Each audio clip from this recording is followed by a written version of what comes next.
जी, अस्सलाम वालेकुम dear students. I am professor Miss Ali. I am here to teach class 9th physics. Students, आज हमने एक न्यू चैप्टर डिस्कस करना है, the name of turning effects of forces. ये chapter number 4 है। इतना मुश्किल चैप्टर नहीं है। तो इसका नाम क्या है? Turning effects of force. मतलब कि फोर्स का जो टर्निंग इफ़ेक्ट है वो हमने इस चैप्टर में क्या करना है, डिस्कस करना है। ठीक है, तो चलते हैं फिर इसको डिस्कस करते हैं और फिर हम एग्जाम्पलों के थ्रू इसे समझते हैं कि टर्निंग इफ़ेक्ट क्या होता है और हम इसको कैसे मतलब कि एक्सप्लेन कर रहे होते हैं। तो अगर आप मेरे चैनल पे आ चुके हैं, मेरे चैनल को सब्सक्राइब करें, बेल आइकन का जो बटन है उसे प्रेस करें ताकि हर आने वाला जो लेक्चर है वो आप तक पहुंच सके। ठीक है, तो स्टूडेंट यहाँ से शुरू करते हैं कि a force is a vector quantity. आपको पता है कि हम टर्निंग फैक्टर फोर्स पढ़ रहे हैं, तो बेसिकली पहले वो फोर्स का बारे में बता रहे हैं कि फोर्स का एक वेक्टर क्वांटिटी है। So it acts in a particular direction. इसलिए क्या होती है, इसकी एक डायरेक्शन होती है। सम टाइम हम नॉर्थ की डायरेक्शन में फोर्स लगा रहे हैं, सम टाइम हम साउथ की तरफ फोर्स लगा रहे हैं। बेसिकली क्या डायरेक्शन है। ठीक है, तो सम फोर्सेज प्रोड्यूस एक्सलेरेशन और डिसलेरेशन इन अ बॉडी। वो कहता है कि कुछ फोर्सेज जो होती हैं वो एक्सलेरेशन प्रोड्यूस करवाती हैं। फॉर एग्जांपल, कोई भी ऑब्जेक्ट अगर रेस्ट में है तो आप फोर्स अप्लाई करते हैं तो वो एक्सलेरेशन में आ जाता है। और फिर वो कहता है डिसलेरेशन भी प्रोड्यूस करवाती है फोर्स। इसका क्या मतलब है, अगर आप गाड़ी चला रहे हैं तो आपने ब्रेक लगाना स्टार्ट किया तो उसकी स्पीड कम हो रही है, तो उसके अंदर डिसलेरेशन पैदा हो रहा है, जिसे हम क्या कहते हैं, रिटार्डेशन भी कहते हैं। क्या कहते हैं? REATARD, रिटार्डेशंस, रिटार्डेशन भी कहते हैं उसे। ठीक है तो फिर नेक्स्ट क्या कहता है कि some tend to turn it around a point and some forces balance each other acting in opposite direction. कुछ फोर्सेस जो होते हैं जो कि किसी ऑब्जेक्ट को टर्न कर देती है, और कुछ फोर्सेस जो होते हैं जो कि क्या होते हैं, बैलेंस करते हैं एक दूसरे के हिसाब से और अपोजिट डायरेक्शन में होती हैं। तो इन फोर्सेस को हमने क्या करना है, डिस्कस करना है।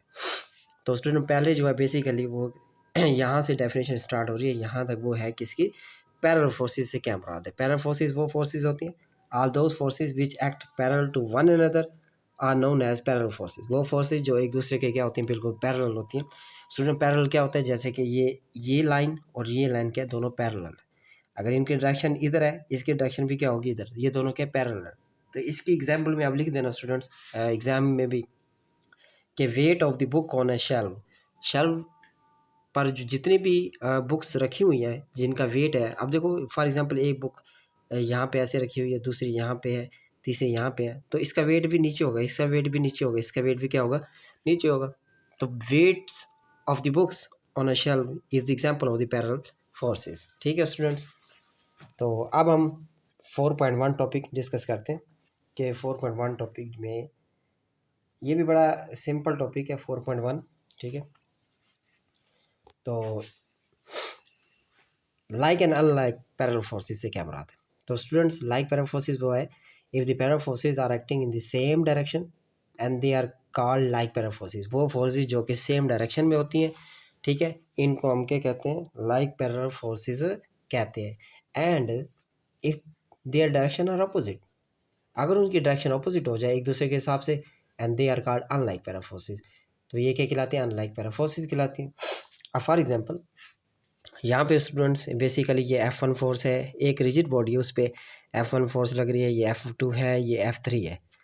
अगर ये एग्जाम में शॉर्ट क्वेश्चन आ जाता है, वैसे तो आता रहता है ये, तो आपने एग्जाम्पल भी ऐसे लिख देने, आपने कहना कि three forces F1 F2 and F3 acting on a rigid body at different point. Here the F1 F2 are like parallel forces.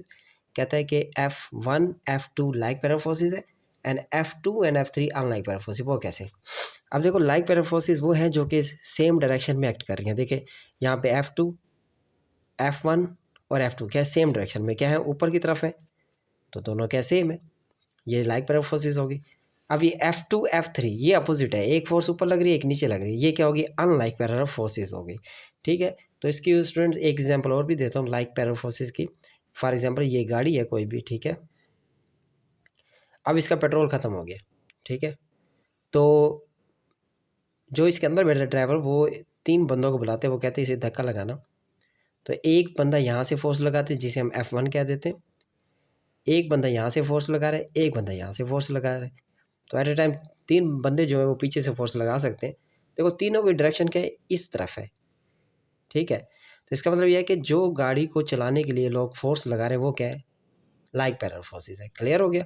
तो ये क्या इनमें डिफरेंस है। तो ये आपने दो डेफिनेशन करनी है और इसको मतलब कि आप पहले डेफिनेशन ये लिख लेना, लाइक पैरेलल फोर्सेस, फिर अनलाइक पैरेलल फोर्सेस, फिर एग्जांपल की हेडिंग देके ये आप लिख देना एक साथ।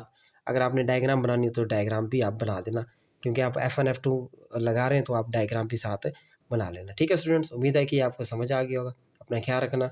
अल्लाह हाफिज़।